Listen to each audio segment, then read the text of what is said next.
David.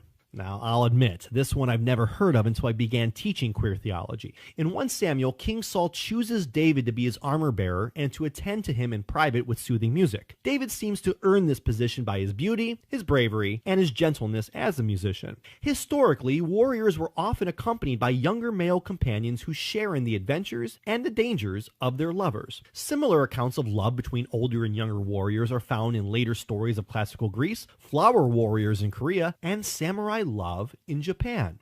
Things quickly become complicated for Saul when his warrior son Jonhatan also desires David. But more on that in a second. Saul's jealous rage becomes the motor of the story's unfolding, calling Jonhatan the son of a perverse, rebellious woman.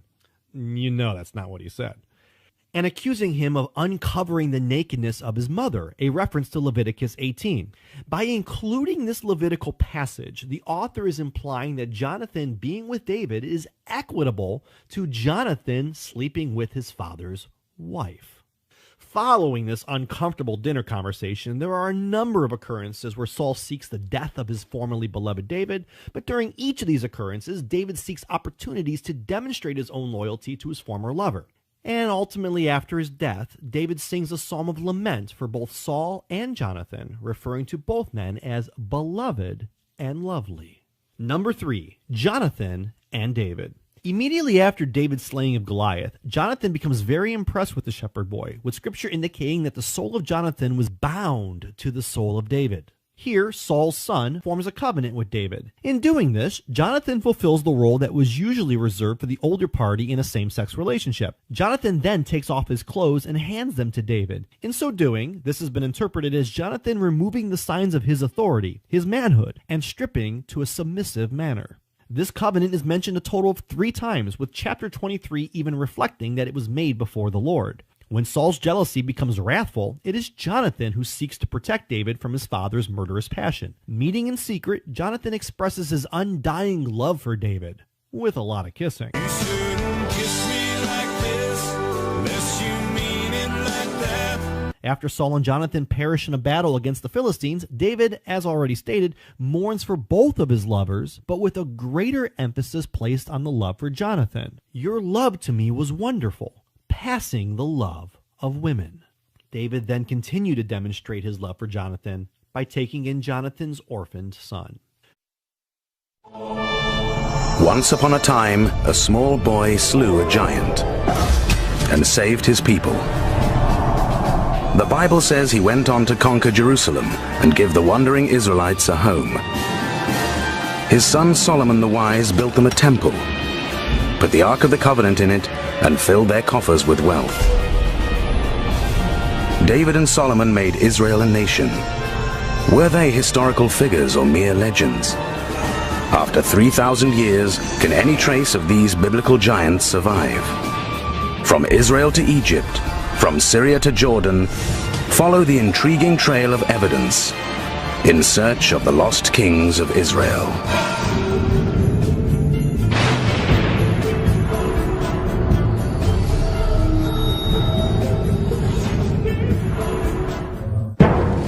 It's a story familiar to most of us, the ultimate saga of the underdog. 3,000 years ago, in the dusty valley of Gath, the inexperienced army of the Israelites stood face to face against the mighty Philistine army.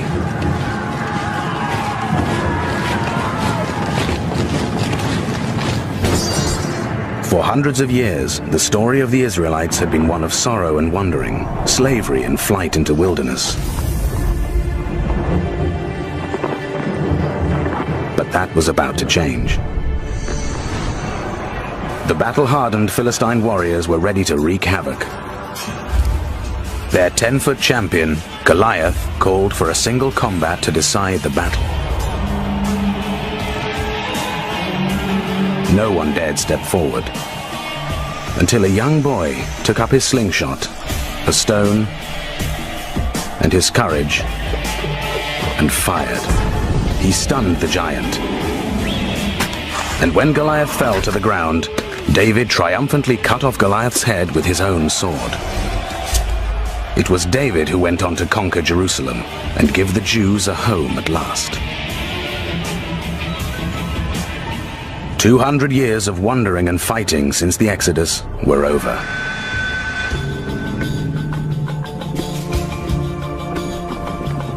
According to the Bible, his son Solomon was no less extraordinary.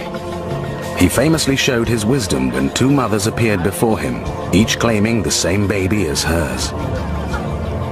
Solomon ordered a knife to be pointed at the baby. One of the women pleaded with him to spare the child, even if the other got the baby. Solomon judged her to be the real mother.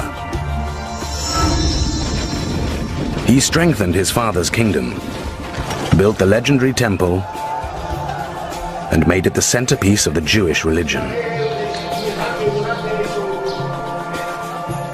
Without David and Solomon, there would be no Jewish land.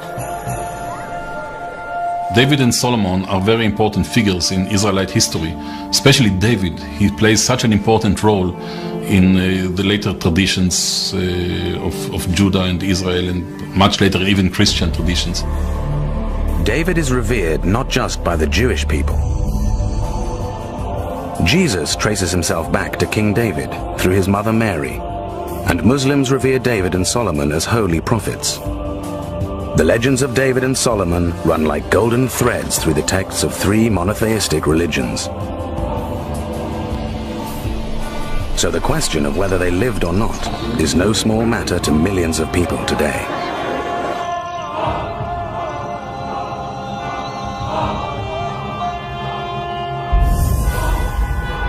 Skeptics have dismissed the stories as just that, stories.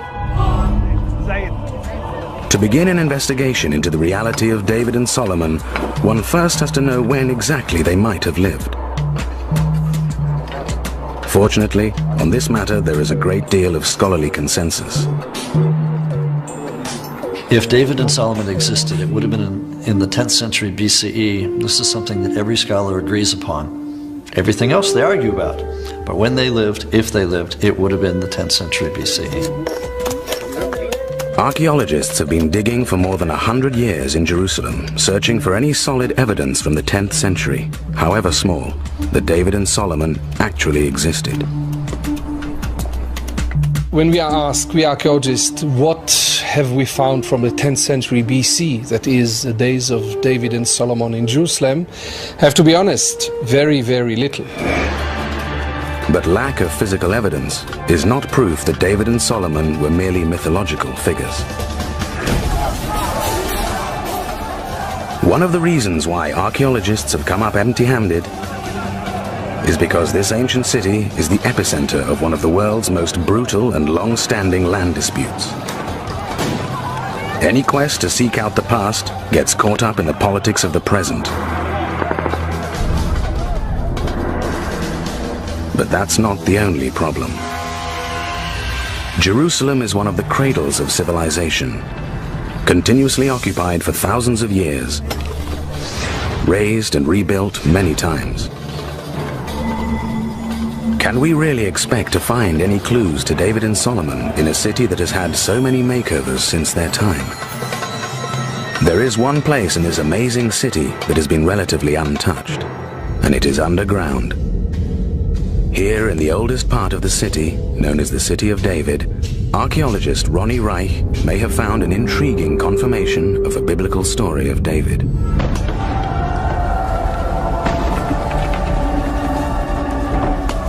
According to the book of Samuel, David used an ancient tunnel or gutter system to lay siege to the city of Jerusalem, which was ruled by his enemies, the Jebusites. And David said on that day, Whosoever getteth up to the gutter, and smiteth the Jebusites, he shall be chief and captain. If indeed David has captured Jerusalem as the Old Testament tells us, then there was a huge fortification for him to overcome. And there were underground rock-cut tunnels which he could take advantage of and find himself into the city in a clandestine way and capture it by surprise. But until recently, the only tunnel archaeologists had found was from a much later period. that you see here coming out from the rock from below me are the waters of the spring Gihon, of the biblical spring Gihon. Today it flows into that tunnel, which is Hezekiah's tunnel, 800 BC. 800 BC, too recent, as was King Hezekiah, a descendant of King David who built this tunnel to channel water into the city. For decades, archaeologists knew only of this tunnel, but Ronnie Reich recently discovered a more ancient tunnel not far from here. The find caught the attention of archaeologists and biblical scholars. You can see it's a rock cut by man from surface down and covered with huge boulders. This is 800 BC, whereas this one is 1800 BC. Shards of pottery found among these huge boulders helped Ronnie establish that this tunnel dated to around 1800 BC. So it existed here well before David. Could this be the tunnel that David used to capture Jerusalem and make it his capital? The biblical story tells us how David captured the city, but we're not exactly sure what exactly went on. The word that is used may be described as a water tunnel. It could also be a grappling hook. It could also be a scaling ladder. We really don't know the situation. If we know the meaning of the ancient Hebrew word, and if Ronnie Reich has discovered the proper set of tunnels, then we might be able to say that the Hebrew biblical account is correct. But there are so many ifs involved that we really don't know what we can and can't say.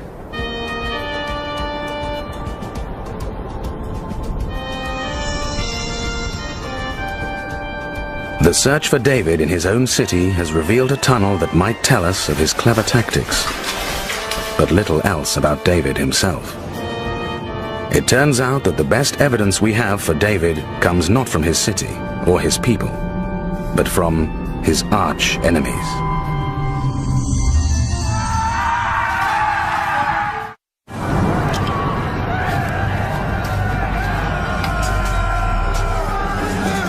David, the Bible says, was a superb military ruler. After establishing his kingdom with its capital in Jerusalem, David led the Israelites from one victory to another in battles against his mighty neighbors, the Moabites, the Edomites, the Ammonites, and the Arameans.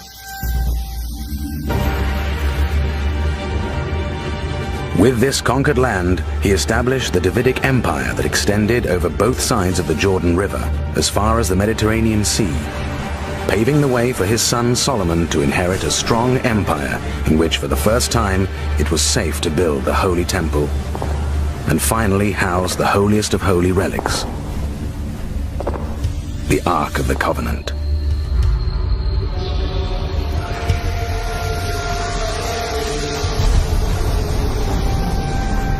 And the greatest testament to David's importance, and as yet the most tangible clue that David was a real human made of flesh and blood, comes from an enemy king who records a victory over David's descendants on a piece of stone called the Tel Dan Stela. The Tel Dan Stela is a monumental stone inscription incised with letters. It is written in Aramaic, put up by an Aramaic king who claims that he has conquered 70 cities. And he is setting up this particular stela to commemorate this occasion. One of the conquests, he claims, shook biblical archaeology to its core. The 6 letters say Bet David. There's the Bet and the Yud, the Taf, the Dalet, the Vav, and then again the Dalet, Bet David. These words, Bet David, when translated into English, read House of David. This is the first time the House of David, or even the name David, has been found on a non-biblical source. For all those who'd been searching for evidence of David's existence, these 6 letters were the ultimate find. It was clear that David was no mere tribal leader. He was the founder of a nation that lived on long after his own death. The discovery of the Tel Dan stele in 1993 and 1994 was probably the single most important discovery related to David that's ever been found, because it's the first mention of David or the house of David outside the Bible that we've got. It shows that David or a house of David did exist. So perhaps, as the Bible says, David was a great king who led his people to victory in battle, making his kingdom both large and great.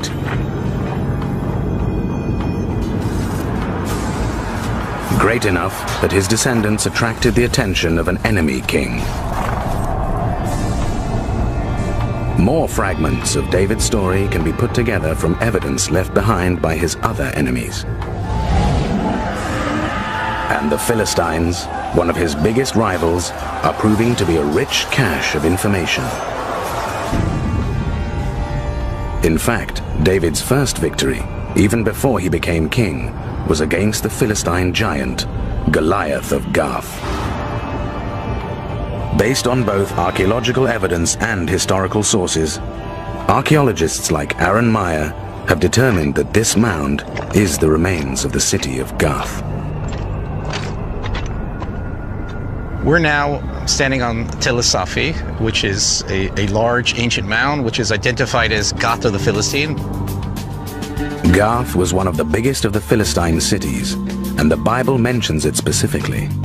To have found Gath is a huge boost for archaeologists looking for evidence of biblical stories from the time of David, the 10th century BC. We have very, very impressive evidence of the Philistine Gath from the 12th, 11th, 10th, and 9th century. Then there is a very substantial destruction level in which the entire city is destroyed. Although David is not credited with the destruction of the city, the Bible simply stops mentioning Gath around this time. Archaeologists previously had no explanation for why Gath had dropped off the biblical radar screen, but now they know. Gath was no longer mentioned because it no longer existed. A Philistine city destroyed at the time of David's conquests, hometown of Goliath. Is this the proof that David existed? It's not enough for some archaeologists. Since we found the cities, including Gath, maybe we could argue that David existed as well. Alternatively, one could take the opposing view that the people writing the Bible knew the historical context, were able to write the story with convincing details, and simply place David into the story. There's no way to tell which is correct. But another one of King David's famous enemies can offer more tangible clues. The Bible tells us that the kingdom of Israel spread under the control of David and his army.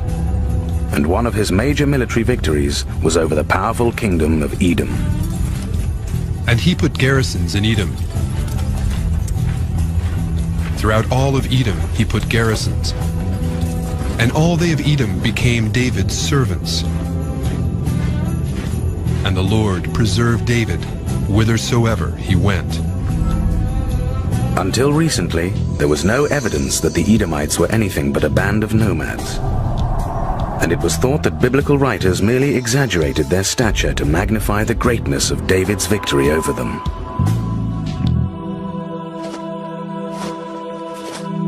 But some believe all that changed when Jordanian archaeologist Dr. Mohammed Najjar and his colleagues started research on ancient copper-producing societies in the deserts of Jordan, formerly the lands of Edom. They stumbled on evidence that the Edomites may indeed have been a power to be reckoned with. These black things here, we call them slags. Slags are mainly the waste product of copper production. From ancient times up until now, the only way to refine copper has been to heat mined copper ore in furnaces.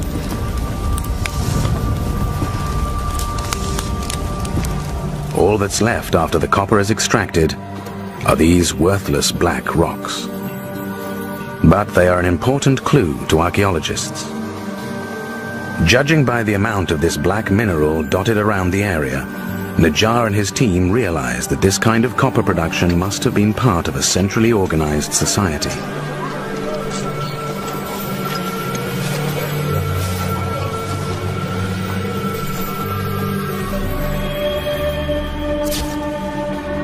A bird's-eye view of the walls confirms what the copper signifies. The signature outline of a large building, or as Dr. Najjar says, a large fortress. In fact, it's one of the largest Iron Age fortresses found anywhere in the region of Jordan, Israel, and Sinai. That means that Edomite society was probably not nomadic, as was previously thought. It may have been a highly advanced and centralized society, one that could well have attracted the destructive attention of someone like King David. Radiocarbon dating shows that they may have thrived at the right time.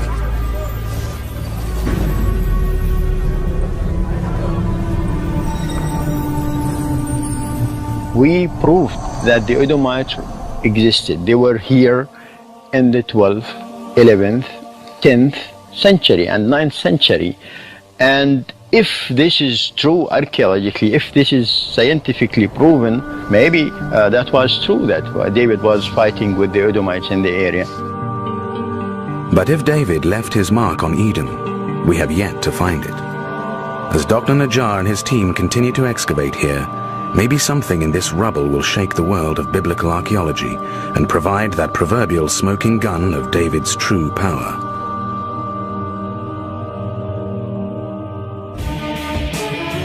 From the adult King David, conqueror of Jerusalem, our search for clues leads us back to the young David and his most famous single act. Now the Philistines gathered together their armies to battle. And there went out a champion out of the camp of the Philistines, named Goliath of Gath, whose height was 6 cubits and a span. 6 cubits and a span is around 3 meters tall. A terrifying sight to the young David. We all know what happened next. David answered Goliath's challenge and slew the giant with nothing but a slingshot.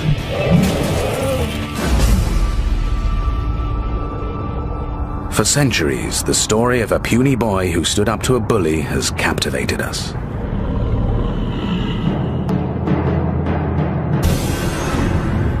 To believers, it's a true story of courage, determination, and faith in God. To skeptics, it's merely a fable. And certainly, of all David's exploits, this one has the ring of a myth. So no one was expecting to find evidence of Goliath. But then a tiny piece of baked clay showed up that amazed everyone, archaeologists and biblical scholars alike. I'm holding here the sherd, the Iron Age sherd from the 10th century BCE, which was found at Tel Asafi in 2005. Written in the language of the early Philistines, the word etched out here would be pronounced Aulatis. Once that very name was moved and heard by a Semite, they changed the pronunciation. So instead of Aul, they pronounced Gol. To the Hebrew ear, Aulatis would have sounded like Golatis, and then been further transformed into Goliath. Does that mean that this potsherd belonged to Goliath? The Goliath of the Bible?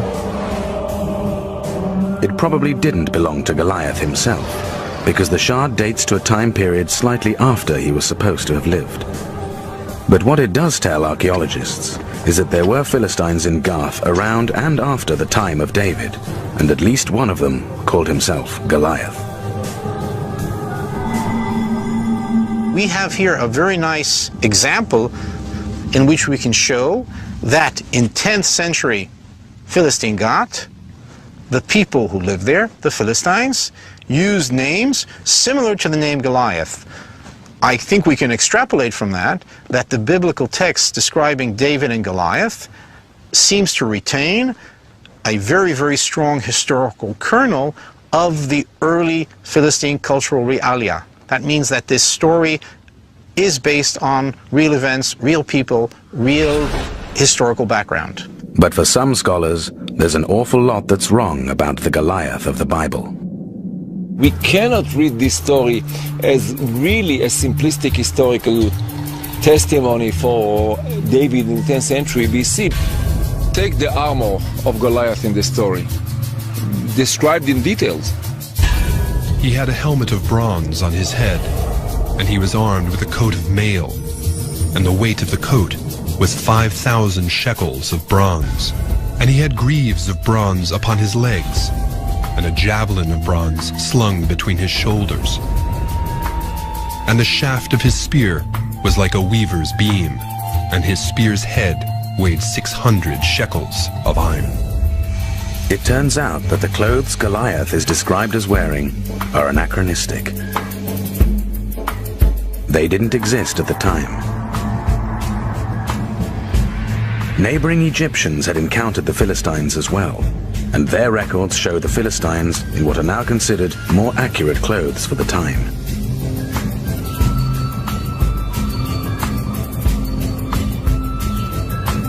Egyptologist Ted Brock helps us interpret a battle scene engraving that shows Philistine warriors in confrontation with the Egyptians.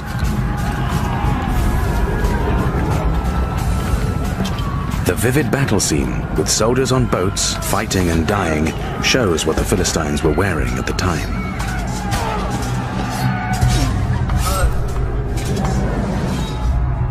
The Philistines were wearing these feathery type of headdress. They wore some sorts of armor, probably not metal, but more likely leather. They carried round shields, and they had long tapering swords.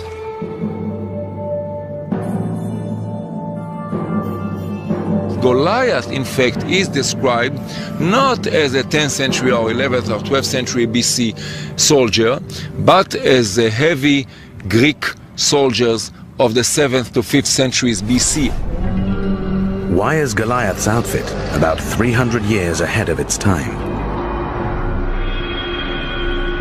Because the people who wrote the account of David and Goliath lived 300 years later.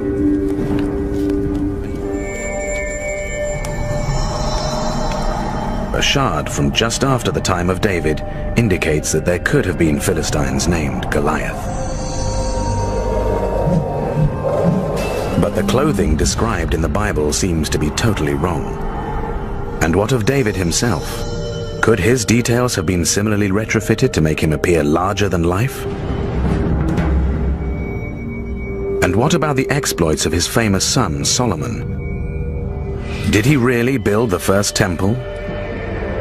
Put the Ark of the Covenant there, and take 700 wives? If it was King David who brought the Israelites to Jerusalem, it was his son Solomon who really made the city of David famous. The popular image of Solomon is unique for an ancient king. We know of him as the wise ruler, the builder of the sacred temple. But most of all, we know him for his domestic arrangements as the keeper of 700 wives.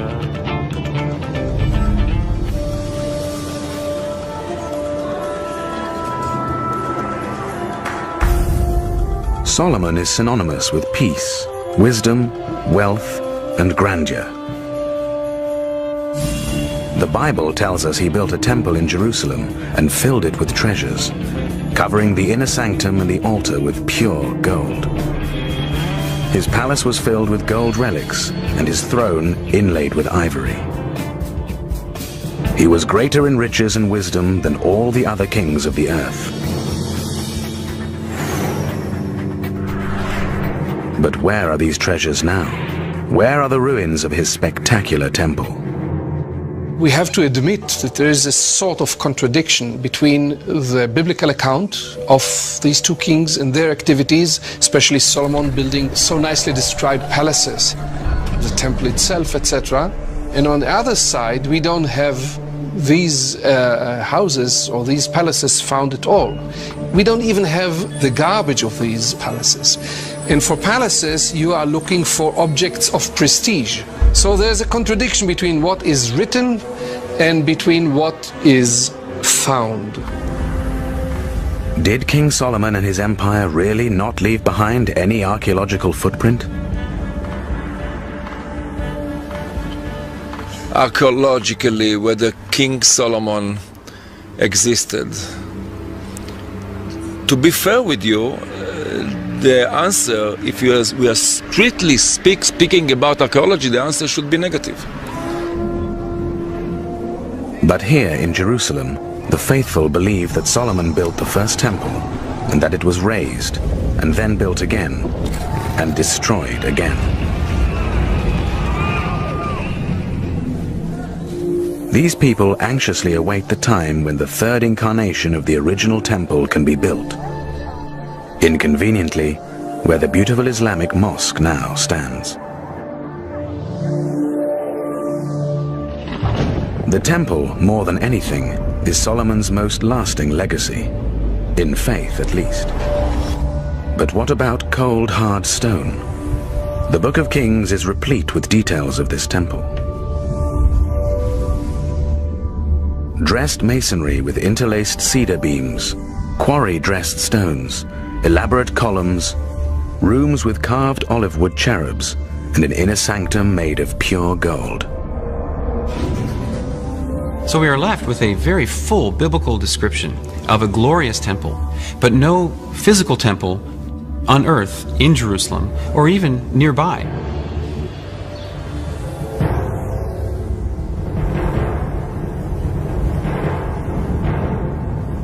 Some people have said, according to the description of Solomon's temple, that there's no way it could have existed. It was too lavish, it was too elaborate. So the argument was that Solomon's temple was merely too magnificent to have been built and decorated in the 10th century. But in 1980, archaeologists were astounded when they found a temple from Solomon's time in Ain Dara, Syria. It proved to be a stunning parallel to Solomon's temple. These ruins were once covered with a mud brick superstructure.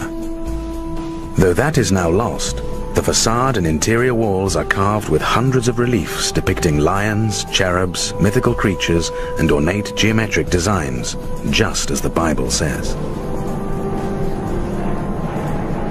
The columns were then erected adjacent to the porch of the temple.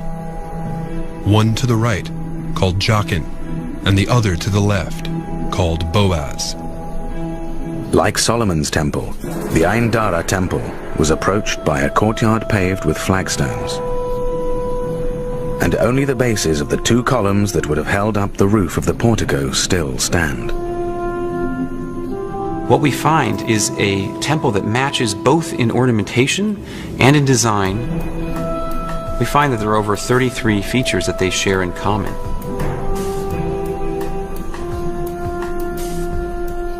Solomon cannot be credited with building the Ain Dara temple. So we can say that Solomon borrows from the cultural traditions of his region.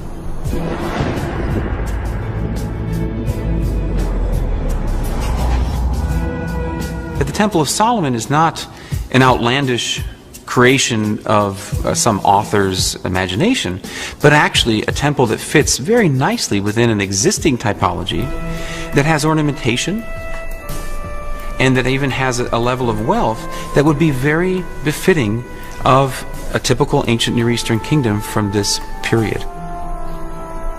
One could also argue, though, that since the later biblical writers, if they were later, knew what temples from that period looked like, that they're simply describing a temple from a couple centuries from before their time and saying that's what Solomon's temple looked like. Until we actually find Solomon's temple on the Temple Mount, it's going to be hard to say one way or the other. Not a single artifact from the temple has been found to date. And there may be no stone anywhere in Jerusalem that says, "I am Solomon, and I was here." But there seems to be an explanation for where his fabulous treasure may have gone. Israel was sandwiched between some of the mightiest empires of the time, the Assyrians in the north and the Egyptians to the south.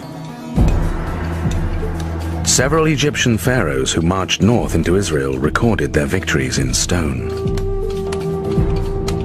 A pharaoh named Sheshonq I invaded his northern neighbor around 925 BC, a few years after Solomon's death. And it's an invasion that the Bible almost certainly recounts as well.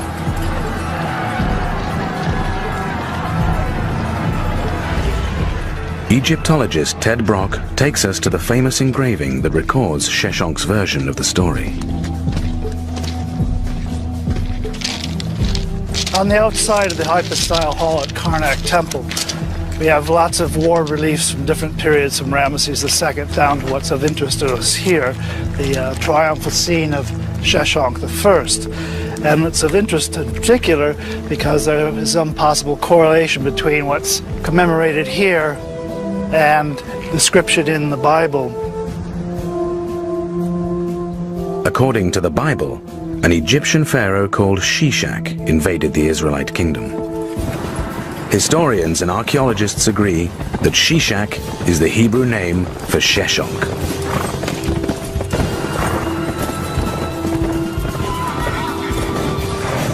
Shishak, king of Egypt, came up against Jerusalem, and he took away the treasure of the house of the Lord, and the treasures of the king's house.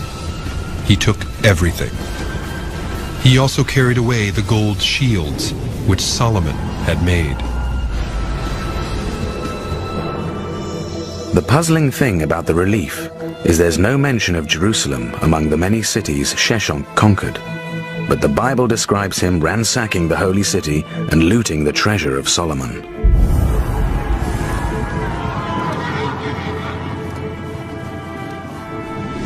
The relief is so badly damaged that even the prominent image of the king is not preserved. All that's left is a blank space. Perhaps the conquest of Jerusalem was similarly wiped out. We have to realize that much of the inscription is broken, so perhaps Jerusalem was mentioned in the broken part. But to some, this explanation seems too convenient. Jerusalem is not mentioned there, and Judah is not mentioned there, and I have a surprise for you. Not a single town, city, or village in Judah is mentioned in that text. What it boils down to is that either Shishak didn't attack Jerusalem and Judah in the first place, or that he didn't bother to include them in the inscription. I think he didn't bother to include them in the inscription because Jerusalem and Judah didn't put up a fight.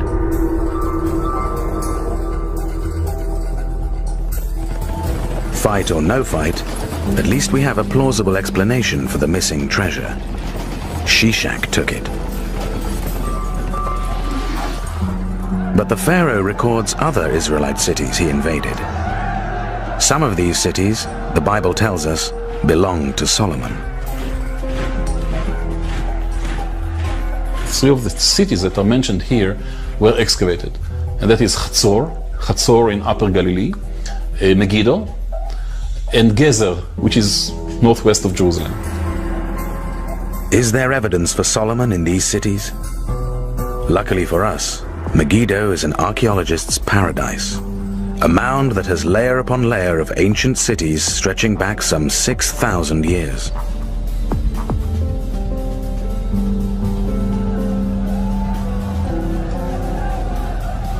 And among the layers, archaeologists thought they found a city from Solomon's time. Well, this is the famous Solomonic gate, quote unquote, which for many years one of the symbols of Solomonic grandeur. And this gate was identified with the time of King Solomon because of one verse in the Bible, 1 Kings 9:15, which speaks about construction activity of King Solomon. And this is the reason of the levy which King Solomon raised, for to build the house of the Lord, and his own house, and Milo, and the wall of Jerusalem, and Hazor, and Megiddo, and Gezer.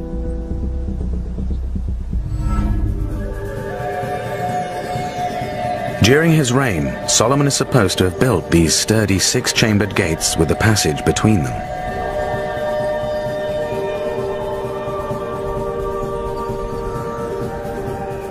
Similar gates have been found at Hazor and Gezer.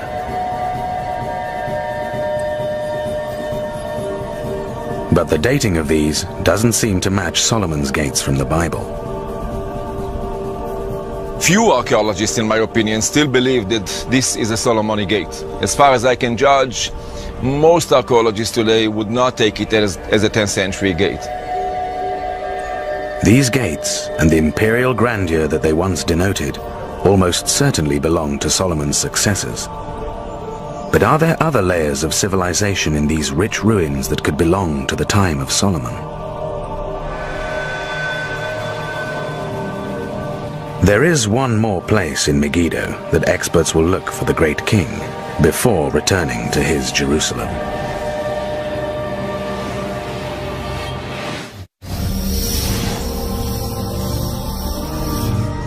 This is Megiddo, one of the most fabled and fought-over pieces of real estate in the world. 34 battles have been fought here. And the book of Revelation tells us that the final battle of Armageddon will take place here. Armageddon literally means Hill of Megiddo. According to the Bible, King Solomon made Megiddo a royal province.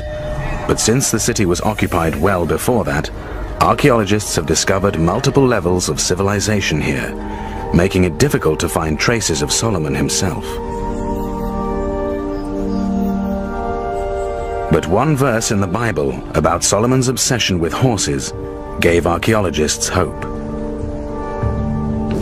And Solomon gathered together chariots and horsemen, and he has 1,400 chariots, and 12,000 horsemen, whom he bestowed in the cities for chariots, and with the king at Jerusalem.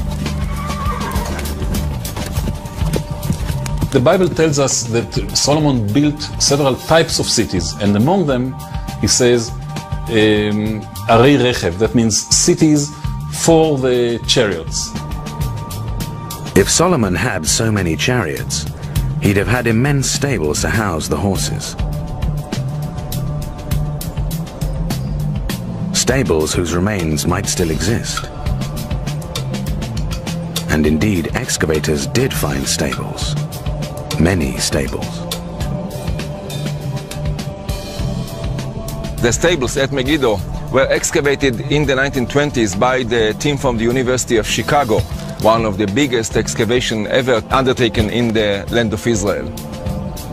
And in the 20s, the excavators made the link between the buildings which were identified as stables and the two verses in the Bible which are not connected. They made the link between the verse speaking about Solomon as a constructor, as a builder at Megiddo, and Solomon as a great horse trader, which city of chariots and horses and so on.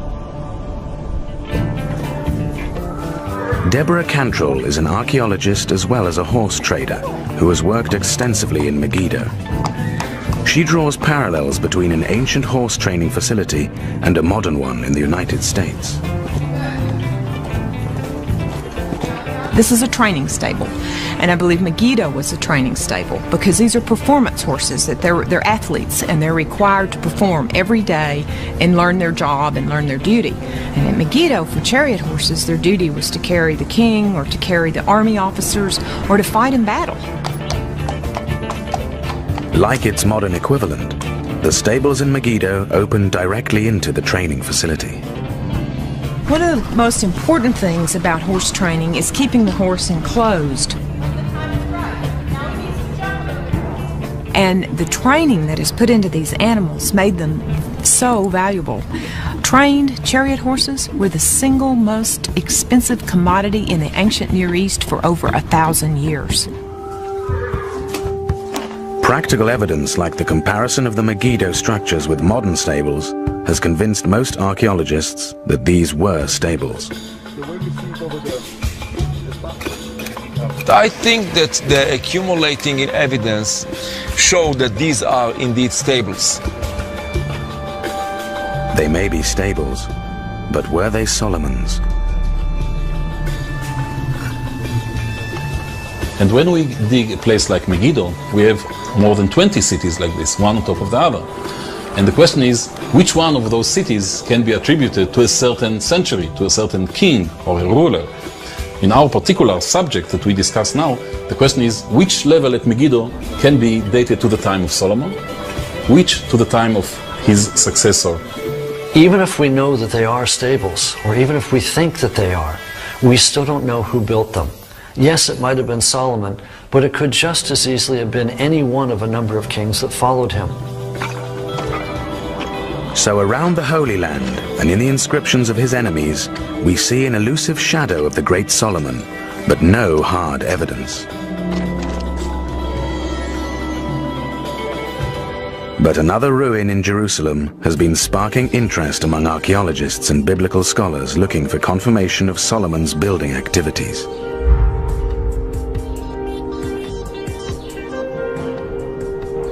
I'm standing here between two walls which belong to two houses dating back to the 7th century BC, 2,700 years ago. Behind me and there above, you can see a strange structure, stepped large stones. The massive amount of stones tells archaeologists that this could be the foundation of a large building, a fortress wall, or even a palace. This is the only candidate, if at all, which might be dragged chronologically into the 10th century. If indeed it was constructed in the 10th century, then historians or Bible scholars happily connected with the activities of David and Solomon in Jerusalem in that particular century. If the stepstone structure does date to the 10th century BC, then it might have been part of the Milo that Solomon is said to have fortified.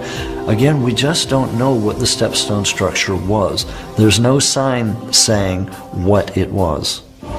Just like we have the Tel Dan stele for David, we need an inscription for Solomon, and we don't have that yet. And without an inscription, these are nothing more than a few questionable blocks of stone, and no definitive sign of this lost king of Israel.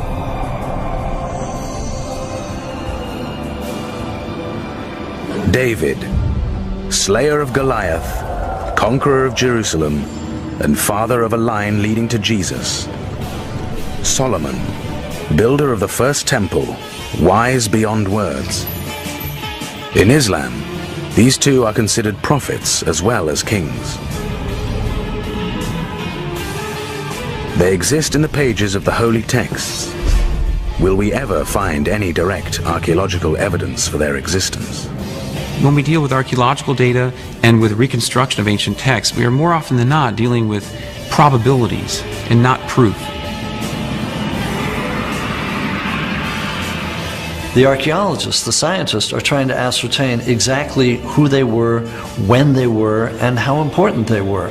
But for the faithful, that doesn't really matter.